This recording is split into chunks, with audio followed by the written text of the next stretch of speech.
For this technique, the attacker is grabbing hold of your wrist, and we are going to apply a release and a wrist lock simultaneously using a twisting technique with the hand. So, the attacker grab hold of your wrist.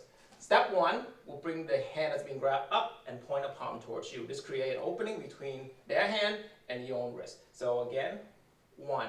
At the same time, take the opposite hand, come up, and as far as you could, slide your fingers inside that pocket, that opening that you just created, and grab hold of that. So we've done 1, 2. The side that you're being grabbed, step back. Now this step allows you to create distance, which extends his strength a little bit, makes him weaker, and also bring him in to you. From here, you have a couple of options. Now to release, which is our main goal, you pull your hand out toward the opening and do a strike. If you wish to apply more pain, once you're here, take the top hand, turn it, catch onto it, and rotate in. And then from there, once you have the wrist taken, you can finish with a strike. Now, a variation of this technique, or a little bonus of this one, as you come in, hit the hand, okay?